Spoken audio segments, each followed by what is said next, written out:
Well, a learning experience. It had been,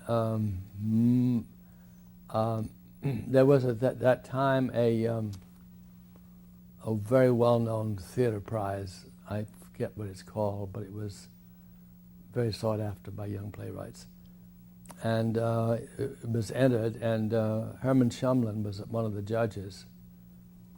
And he called my agent and he said, you know, I have a dilemma here. We're going to give him the prize for the best play, but I want to do this play as a producer and director. And I feel it would be unethical. I don't know what his logic was. I don't see why it was unethical, but so we decided not to compete and to let him take the play. And in the meantime, Joe Anthony had been working on a workshop production of it, which with Gene Stapleton, which I thought was extraordinary. And but he understood, you know, this was a commercial opportunity.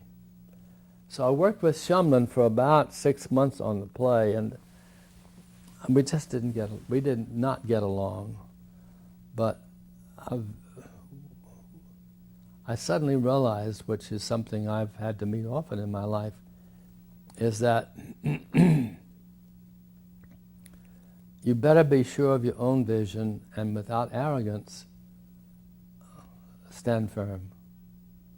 Because so often talented people, and Shumlin was certainly a great talent, can love something, but love it subjectively so that they begin to see it in terms of their image. And it could be just as valid, but anyway, it didn't work out. And so the play then was a man named John Haggart, who was with the Theatre Guild, and Celeste Holm, of all people, wanted to co-produce, and they got the play. And they took it out. Mildred Donnick had known it, and she wanted to play in it, and Carl Malden wanted to do it. But they were friends. Mildred was a friend of Pat Neal's, who then was having her affair with Gary Cooper. And she's very open about it, so I'm not speaking off the record. And they all felt it would be a wonderful part for Gary Cooper. And there was much excitement, you know. And he came into town and met with me. But he said a very strange thing. He said, you know, I'm not sure I should do this, because he said, I'm very nervous as an actor, and I throw up almost before every take. And he said, I really don't know what I'd do. So obviously he got scared and said no.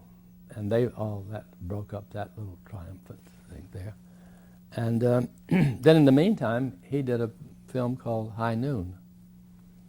And I've never felt this, but I will tell you that a lot of people did feel it, and my lawyer felt it. And they felt that that having access to my play had influenced High Noon. So that was difficult to meet. Although I really didn't think so. I didn't think my play had anything to do with High Noon at all. Then Franchot Tone, who I adored, had gotten interested with a woman named Jean Dalrymple. But he was having trouble. There was that time with that gal, you know, and he'd gotten beaten up by Tom Minniel, I think. They'd had the same girl, and I don't know. It was not an easy time. And I got frightened, you know, and so Jose Ferrer appeared and said, I love the play and I want to do it.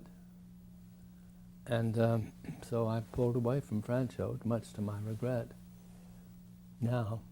And Jose said to me, you know how I work on plays? And I said, no, he just done the Shrike. And it was at the height of his fame, everything he touched. He said, well, I let the playwright stage the play. And I come back almost like a coach, and I kind of give people pep talks, and I kind of, well, that didn't make me too happy, you know. Well, anyway, but that's what we did. And the good things that came, we cast John Hodiak, who had never been on the stage. And he was a very sweet man and talented, but he just wasn't ready, you know. The wonderful thing was Kim Stanley was in it, and that began our long association. And Kim Hunter, who was a wonderful gal, and we had a wonderful cast. But it just didn't work. It just didn't work.